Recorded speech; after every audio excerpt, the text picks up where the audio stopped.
Hello दोस्तों, मैं हूं गौरव एंड इस वीडियो के अंदर अपन AWS की एक नई सर्विस के बारे में बात करने वाले हैं। और ये जो सर्विस है, इस सर्विस का नाम है इलास्टिक कंटेनर सर्विस। चलिए तो देखते हैं। यहाँ पे मैं जाता हूँ, इलास्टिक कंटेनर सर्विस में यहाँ पे सर्च करूंगा, या आप शॉर्ट में ECS भी सर्च कर सकते हैं। तो आप देखिए यहाँ पे ये आ चुका है इलास्टिक कंटेनर सर्विस एंड मैंने यहाँ पे इसको स्टार मार्क कर रखा है।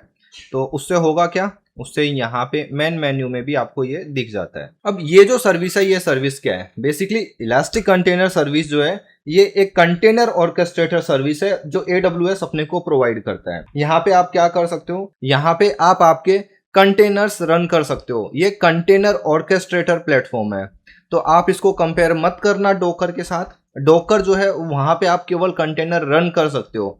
ऑर्केस्ट्रेट करने के लिए या तो आप क्यूबरनेटिस यूज करते हो, या फिर आप क्या यूज करते हो, आप यूज करते हो डोकर स्वम। अब आपके दिमाग में एक क्वेश्चन आ सकता है, जो क्वेश्चन ये होगा कि गौरव, मैं एक EC2 इंस्टेंस बनाऊंगा, वहां पे डोकर रन कर दूंगा या डोकर स्वम रन कर दूंगा एंड वहां पे मैं मेरा कंटेनर चला दूंगा, तो मेरे को इस सर्विस की क्या जरूरत पड़ी? तो दोस्तों अगेन मैं वही घिसा पिटा सा आंसर दूंगा जो हर एक सर्विस में देता हूं। फॉर एग्जांपल, मैंने आपसे पूछा था कि RDS आपको क्यों यूज करना है। जब आप एक EC2 इंस्टेंस बना दोगे और उस EC2 इंस्टेंस पे आप आपका डेटाबेस इंस्टॉल कर दोगे, देन RDS क्यों यूज करना? देन वही घिसे पिटे आंसर थे कि वहां पे आपको ऑटो स्केलिंग मिल जाएगा, मैनेजमेंट अपने आप हो जाएगा। सेम वही आंसर यहाँ पे है कि अगर आप EC2 है, EC2 के ऊपर आप डोकर या कोई भी ऑर्केस्ट्रेटर टूल डालते हो और उसके ऊपर कंटेनर चलाते हो, तो सब कुछ आपको मैनेज करना रहेगा। लाइक आपका ऑपरेटिंग सिस्टम का पैचिंग, वो आप खुद संभालना पड़ेगा, उसकी सिक्योरिटी संभालनी पड़ेगी, उसकी स्केलिंग संभालनी पड़ेगी।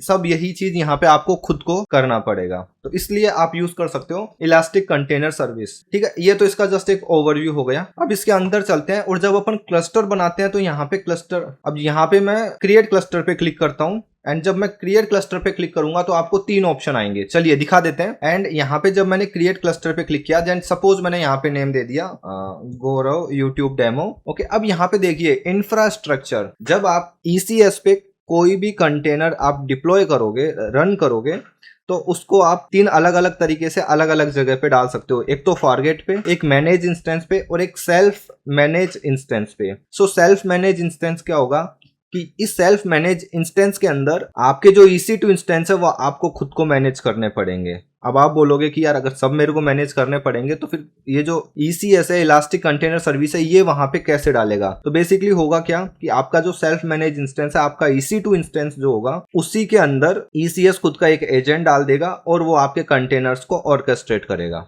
इतना क्लियर हुआ? मैनेज इंस्टेंस के अंदर क्या होगा, जो आपके EC2 इंस्टेंस का जो पैचिंग है, स्केलिंग है, ये सारा का सारा AWS मैनेज कर लेगा EC2 इंस्टेंस का। ठीक है, बाद में आता है फॉरगेट। फॉरगेट में क्या होगा, आपको पता ही नहीं है आपका EC2 इंस्टेंस कहाँ चल रहा है, आपको कुछ नहीं सोचना, बस आपको ये बता देना है कि भाई मेरे को ये इमेज रन करनी है, ये कंटेनर रन करना है, एंड सब कुछ AWS संभाल लेगा। चलिए अपन ये तीनों के तीनों 1 बाय 1 तीनों क्लस्टर बना के देखने वाले हैं। सबसे पहले forget and self manage instance पे मैं क्लिक करता हूं एंड इसके अंदर आपको अगेन वही ऑटो स्केलिंग ग्रुप सेलेक्ट करना रहेगा। अगर आपके पास पहले से कोई ऑटो स्केलिंग ग्रुप रखा हुआ है तो आप उसको यूज कर सकते हैं। अब ऑटो स्केलिंग ग्रुप क्या होता है और कैसे इसको यूज कर सकते हैं, वो मैंने मेरे वीडियोस में बता रखा है। आप मेरा ऑटो स्केलिंग का वीडियो चेकआउट कर सकते हैं। यहाँ पे ऑटो स्केलिंग ग्रुप अपन नया बनाने वाले हैं एंड साथ ही साथ आपके जो इंस्टेंस रहेंगे वो ऑन डिमांड रहेंगे या स्पॉट इंस्टेंसेस रहेंगे। ये आप सिलेक्ट कर सकते हैं कि आपको ऑन डिमांड इंस्टेंस चाहिए या फिर स्पॉट इंस्टेंसेस चाहिए। उसके बाद में अब आपने देखो यहाँ पे सेल्फ मैनेज इंस्टेंस सिलेक्ट किया है, तो आपके जो इंस्टेंस रहेगा उसका AMI क्या रहेगा, तो आप यहाँ पे वो AMI सेलेक्ट कर सकते हैं। एंड इंस्टेंस टाइप मैं यहाँ पे T2 स्मॉल ले लेता हूँ। अगेन T2 स्मॉल जो है ये फ्री कैटेगरी में नहीं आता, फ्री टियर के अंदर नहीं आता है। तो अगर आप ये ले रहे हैं तो मेक श्योर कि आप उसको तुरंत डिलीट भी कर दें, क्योंकि जब मैं वीडियो बनाता हूँ तो मेरा मोटिव बिल्कुल भी नहीं रहता कि मैं केवल और केवल वो चीज बताऊं जो फ्री रिसोर्सेज पे बेस्ड हो। क्योंकि जब आप कंपनी में काम करोगे तो आपको तो काम करना है, वो कंपनी का रेस्पॉन्सिबिलिटी है बिल पे करना, राइट। चलिए यहाँ पे आप ये रोल मैं सब कुछ डिफॉल्ट छोड़ देता हूँ।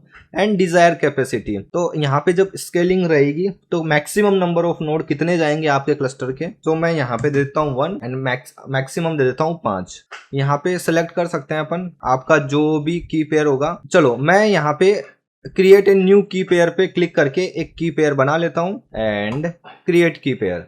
बढ़िया, की पेयर बन गया है एंड मैं उसको यहाँ पे सिलेक्ट कर लेता हूँ यूट्यूब डेमो की। एंड आपका जो इंस्टेंस बनेगा उसका रूट वॉल्यूम का साइज क्या रहेगा यहाँ पे आप वो डाल सकते हैं। मैंने वापस 30 डाल दिया है। एंड ये नेटवर्क सेटिंग्स में वो सारी की सारी जो भी नेटवर्क सेटिंग्स हैं ये सारी की सारी वो है जिनसे आप अभी फेमिलियर हो चुके होंगे। अगर आप यहाँ पे देखो तो वीपीसी आपने सेलेक्ट किया, सबनेट आपने सेलेक्ट किया और ये सब क्या है ये मैं आपको ऑलरेडी मेरे वीपीसी वाले वीडियोस में बता चुका हूँ। उसके बाद में आप यहाँ पे एक नया की पेयर बना सकते हैं। फॉर एग्जाम्पल मैंने यहाँ पे ये एक की पेयर बना देता हूँ जिसके अंदर सारे के सारे ट्रैफिक जो है मैं उसको अलाउ कर देता हूँ जस्ट फॉर सिंप्लिसिटी बिकॉज ये एक डेमो है। एंड बढ़िया एंड एड रूल ओके, ये यहाँ पे IPv4 एंड 6 दोनों के लिए हो गया। ठीक है, तो ये एक एंड इसकी पेयर का नाम भी दे देता हूँ मैं।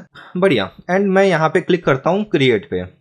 अब जैसे ही मैं क्रिएट पे क्लिक करूंगा अगेन आप यहाँ पे ध्यान रखना आपने forget and self manage instance select किया है। ठीक है, आपका जो क्लस्टर है वो क्रिएट हो रहा है एंड इसको क्रिएट होने देते हैं। चलिए, जब तक ये क्रिएट हो रहा है मैं इस पे क्लिक करता हूं एंड इसके अंदर जा जाके देखते हैं कि अपने को क्या क्या दिख रहा है। मेरे को जो दिखाना है सर्विसेज एंड टास्क, इसके ऊपर अपन बाद में आएंगे। सबसे पहले अपन चलते हैं इंफ्रास्ट्रक्चर पे। इंफ्रास्ट्रक्चर के अंदर यहाँ पे आप देखिए कैपेसिटी प्रोवाइडर। ठीक है, अब ये कैपेसिटी प्रोवाइडर क्या होता है ये चीज मेरे को आपको बतानी है।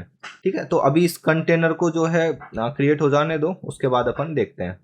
ओके, मैं पेज रिफ्रेश करता हूँ। यस, सक्सेसफुली क्रिएट हो गया, बट उससे पहले मैंने रिफ्रेश पे क्लिक कर दिया था। ठीक है, अभी आप देखिए इंफ्रास्ट्रक्चर के अंदर आप ये देखिए कि यहाँ पे कैपेसिटी प्रोवाइडर जो है वो है फारगेट स्पॉट एंड उसके बाद में ये एक ऑटो स्केलिंग ग्रुप आ चुका है। ठीक है, मतलब क्या कि जब आप इस क्लस्टर के अंदर कोई भी कंटेनर क्रिएट करोगे या कोई भी सर्विस बनाओगे तो वो कहाँ कहाँ पे डिप्लॉय कर सकते हो, फारगेट पे। फारगेट का सिंपली मतलब ये है कि पता ही नहीं है आपको कि आपका EC2 इंस्टेंस कहाँ है, वो सब कुछ AWS की रेस्पॉन्सिबिलिटी है, वो उसको संभाल लेगा। बस आप बोलोगे अगर मेरे को मेरा क्लस्टर अप एंड रन चाहिए तो वो आपको मिलेगा। फारगेट स्पॉट ये भी वही, यहाँ पे केवल स्पॉट इंस्टेंस यूज करेगा AWS। और ये जो चीज है ये है आपका ऑटो स्केलिंग ग्रुप जो अभी अभी बना हुआ होगा। ठीक है, चलिए अब अपन क्या करते हैं EC2 पे चलते हैं और देख लेते हैं कि क्या कोई ऑटो स्केलिंग ग्रुप बना है क्या EC2। ठीक है, अभी आप देखिए EC2 पे आप आ चुके हैं एंड EC2 के अंदर यहाँ पे अपन चलते हैं ऑटो स्केलिंग ग्रुप पे। अब आप ऑटो स्केलिंग ग्रुप के अंदर देखिए यहाँ पे एक ऑटो स्केलिंग ग्रुप बना है और ये वही ऑटो स्केलिंग ग्रुप है। सो यहाँ पे आप देख सकते हैं ये जो ऑटो स्केलिंग ग्रुप है ये यहाँ पे क्रिएट हो चुका है और ये जो ऑटो स्केलिंग ग्रुप है इसके अंदर अभी केवल और केवल अगर आप देखोगे यहाँ पे इंस्टेंस मैनेजमेंट में जाके तो यहाँ पे केवल एक जो इंस्टेंस है, ओके नॉट दिस, कहाँ है, यस ये रहा, ये इंस्टेंस रहा, राइट। आप देखिए यहाँ पे ये जो एक इंस्टेंस है ये इंस्टेंस जो है ये इस ऑटो स्केलिंग ग्रुप का पार्ट है। ठीक है, अब अगर आप यहाँ पे देखोगे और वापस से अपन चलते हैं अपने ECS के अंदर, यहाँ पे आप देखिए कंटेनर इंस्टेंस मतलब क्या कि आपका जो EC2 इंस्टेंस जो क्रिएट हुआ है वो आपको यहाँ पे शो होंगे। अभी एक काम करते हैं इस EC2 इंस्टेंस के अंदर चलते हैं और देखते हैं कि इसके अंदर क्या इंस्टॉल्ड है। मैं यहाँ पे इस इंस्टेंस पे क्लिक करता हूँ, इंस्टेंस ID, एंड मैं इस इंस्टेंस के कनेक्ट पे क्लिक करता हूँ। ठीक है, एंड कनेक्ट एंड इसको अगेन कनेक्ट पे क्लिक किया मैंने। अब अपन इस इंस्टेंस के अंदर SSH हो जाएंगे एंड मैं आपको बता दूं कि इस EC2 इंस्टेंस के अंदर डोकर ऑलरेडी इंस्टॉल होगा। तो जब भी आप ECS को बोलोगे कि आपको आपका एक कंटेनर जो है वो रनिंग स्टेट में चाहिए तो बेसिकली वो आपके इस इंस्टेंस के अंदर क्या करेगा, इस इंस्टेंस के अंदर वो उस कंटेनर को रन कर देगा, डोकर कंटेनर को। अब इस कंटेनर को कैसे पता चलेगा कि इसको किस इमेज का कंटेनर चाहिए, वो जो चीज है वो इसको बताएगा ECS एजेंट। अभी आप देखिए मैं यहाँ पे कमांड चलाता हूँ docker --- वर्जन, तो डोकर यहाँ पे इंस्टॉल है।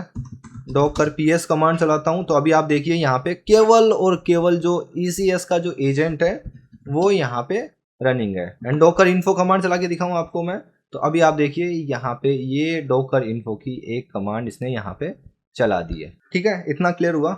सो बेसिकली हुआ क्या कि आपने जब सेल्फ मैनेज इंस्टेंस सेलेक्ट किया तो वहां पे EC2 इंस्टेंस बन गया है ऑटो स्केलिंग ग्रुप के अंदर एंड उसके अंदर डोकर ऑलरेडी इंस्टॉल्ड है।